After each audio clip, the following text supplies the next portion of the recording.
we have him joining us on the show. He made his way to Singapore. There he is right now. Good to see you again, my friend. Dennis, can you hear me? How you doing, guys? It's good. Do you have what does your hat say? What's my hat say? Oh, good. Now I can see it. So you have a good great again. All right. You got it right there? You got it? I got it. Thank you. So you made your way to Singapore. How important is this to you? You talked a lot about the prospects for peace when we spoke several years ago. Did you think this moment would ever come? Well, in my heart and soul, when I first went to North Korea, I was very honored to even be selected to go there. And once I went to North Korea, I was didn't really understand what the old situation was as far as being over there. And when I first met Kim Jong-un, I was more like, I didn't know what to expect. You know, I didn't know who he was. I didn't know what he represented. I didn't know if he was someone important. But I knew something was going on. But once I got familiar with the culture and the situation over there, I got really used to being there. I felt like I was at home. Now, you know both men. You've spent time with the North Korean leader. You've spent time with Donald Trump. How do you think the two men size up in terms of how they might get along? Well, I think the fact that Donald Trump would understand the fact that the people of North Korea have a heart, have soul, charisma, and they love each other. I think the fact that Kim Jong-un and his family... Dennis Rodman saves the world and brings North Korea together.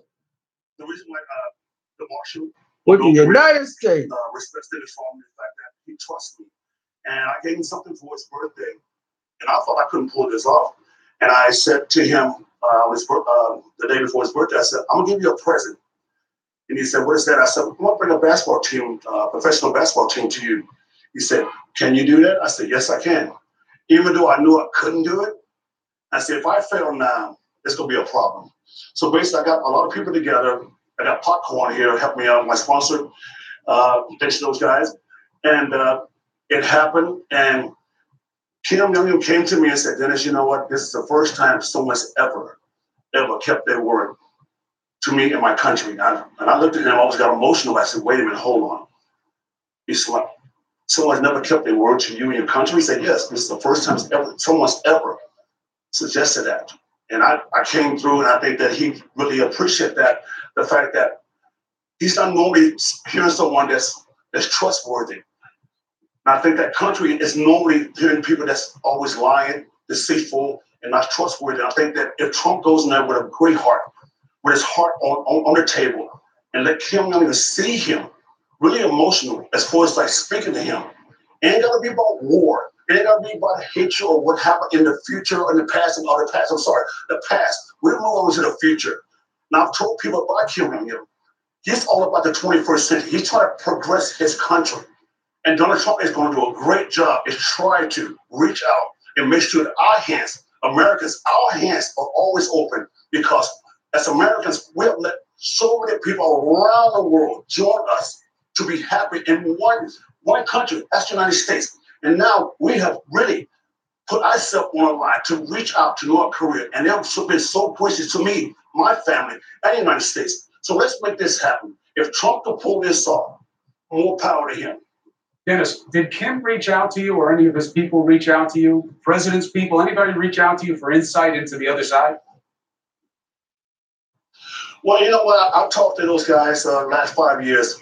And I talked to Kim Jong-un and an administration over there 5 years ago. And he asked me 5 years ago, we sat down for lunch. And he sat down and asked me, hey, Dennis, I'd like to ask you three things. If you go back to tell the President of the United States these three things, and I would be willing to talk to him. And it's a true story. And I got my people here that heard the conversation. He said things like, if they can move the ships back from South Korea, I would do what I have to do to listen. If you can move certain things or do certain things, I will listen. My ears will be open. And I tried to do that to Obama. And Obama didn't even give me the time of day. I asked him, I said, I have something to say from North Korea. He just brushed me off. But that didn't deter me. I still kept going back. I kept going back. I showed my loyalty and my trustworthy to this country. And I said to everybody, I said, the door will open. I remember you saying it. I remember you saying it. Let me ask you something. Does Kim understand English? It's amazing. It's amazing. It's amazing. When I said those things, when I said those damn things, when I went back home, I got so many death threats. I got so many death threats when I was sitting there protecting everything. And I believed in North Korea. And when I went home, I couldn't even go home. I couldn't even go home. I had to hide out for 30 days. I couldn't even go home. But I kept my head up high, brother. I knew things were going to change. I knew it. I was the only one. I never had no one to hear me. I didn't know one had to see me.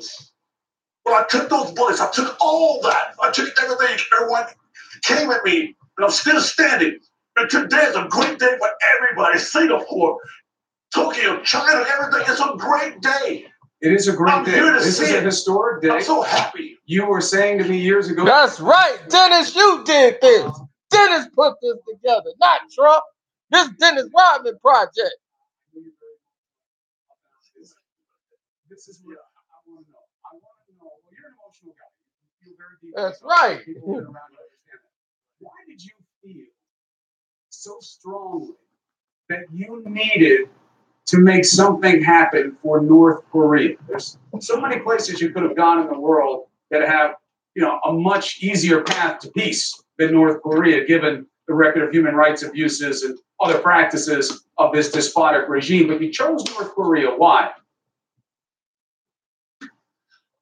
Well, I feel like I said, I was very naive when I went over there. I didn't understand and expect all the things I was getting when I went over there. They said, "Do you realize what you was doing, Dennis, when you went over there?" I said, "No." I thought it was another one of those things I was just doing, some charity event. I knew nothing about North Korea. I just thought I was going to play basketball and just treat the people and be happy, and that was it. But it turned out to be so much more bigger than what I thought. And I felt the fact that, just listen to the people, seeing the kids, seeing the people there, and just meeting the regime, Kim Il-sung, and the whole marshals and everybody. I just felt like I just fell in love with the country from day one. And I feel like that, I guess I owe it to myself, and the people around the world. You know what? I'm not in here. I'm not in this for no money. I never started this for no money. This is not about Dennis about being the greatest person in the world to lead these two people together. It has nothing to do with that. I just wanted to see it get done so we all can live good together. Well, here's the no first hatred, day. No more hatred. Here's the first day. Let's see where it goes. Let me ask you something. You talk about speaking with Kim Jong-un. Does he understand or speak English? The one thing about him, though, I always say about him, he's more like a big kid, even though he's small. He's more like a big kid, but he loves to have a good time. And I was saying last night or this morning that he was going around taking selfies and stuff like that. And I was saying that this guy wants to be around the world. He wants to come to America. He wants to enjoy his life. He wants his people to enjoy his life. But I think that the fact that he doesn't have the tools, and maybe the fact that the politics of this whole meeting is going to happen. I think this is going to change a lot. And I hope the fact that President Trump can understand, knowing that Kim is trying to reach out that's and the big trying to get question, into the 21st century. That's the big question. I want to ask you about that in a second, but let me just get an answer to this. Do you think he speaks or understands English? Well, I think he understands bits and pieces. If you talk about basketball, yes, he understands that. So you think it's about what he wants to talk about? Do you think he's studied English? I can say one thing. I think people know that Kim Jong-un is not a dumb man. I think he's understanding from his grandfather, his father. I think that he's trying to protect his people. He's trying to protect his honor and everything that has to do with his country. But like I said, that's respect. That's respect. Nothing's going to happen overnight. It's going to take time. 100%. If Kim Jong-un and Donald Trump understand that, if they understand the fact that if we just sit there and have a smooth, a comfortable relationship, smile, laugh, joke a little bit, okay, great. It ain't going to be money. It's going to be something that everyone can be comfortable about. Right. And I know this meeting is going to be a great meeting. Well, that's the hope, Dennis. We'll see where it goes. It had a good start. They did the handshake. There was good body language. They said the right things. You know, it's all perfunctory at this part. It's in the opening ceremony. Oh, Braun money. Braun money. Braun money. Policy negotiations. But you talk about the Kim Jong-un side and North Korea side. Did you hear from the White House at all today? Well, yes, I did. But and the good thing about it, yes, Donald Trump reached out.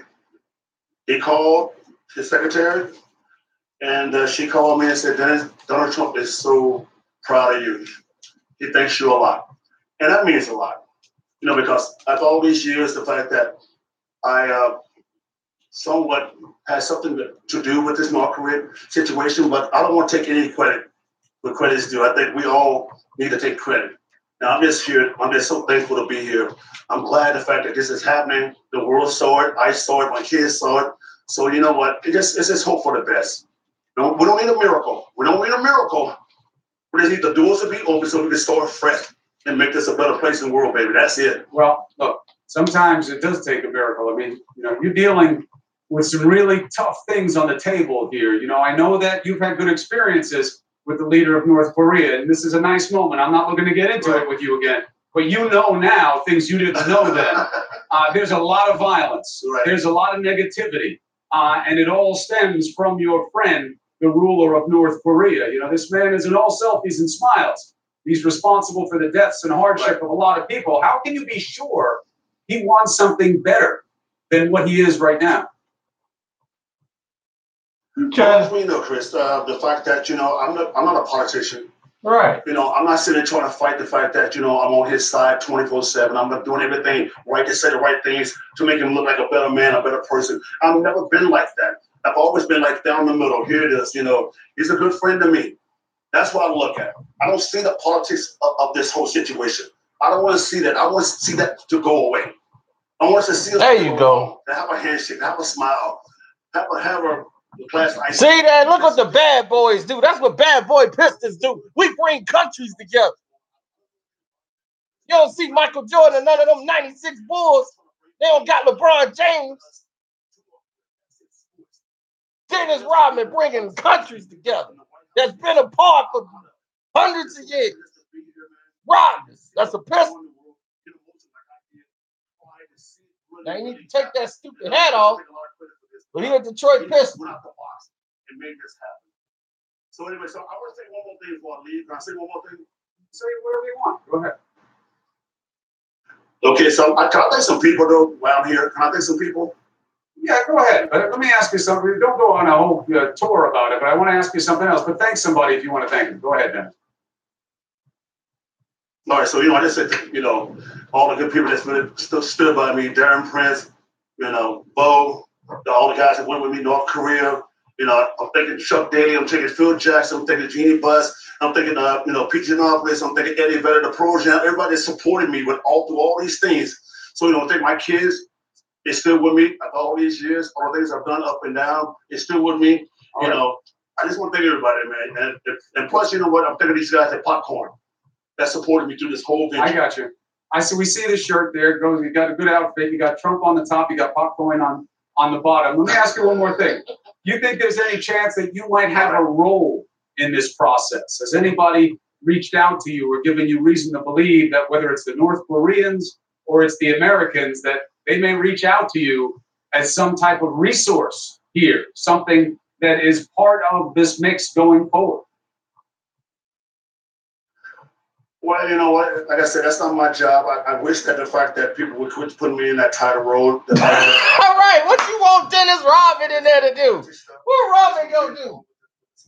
He's trying to get Rodman to get involved. Maybe I have some type of conversation to shine some light on what's really going on in North Korea. If Trump want to come and ask me about certain things, he'll probably figure it out today, and I hope he does. But if you want to ask me one-on-one, I'm willing to do it. So, like I said, I know a lot of things, but like I said, this is Trump and Kim Jong-un's day. This is the world's day. It's not my day. I just came here because I wanted to see it face to face in my own eyes. So thank you guys for having me on in the world. Thank you guys. I'm going to do more important things down the road. Please, Dennis, step behind me. Be behind me. Dennis, bad boys.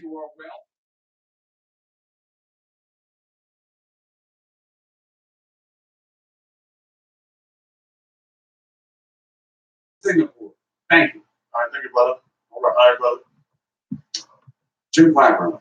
We're looking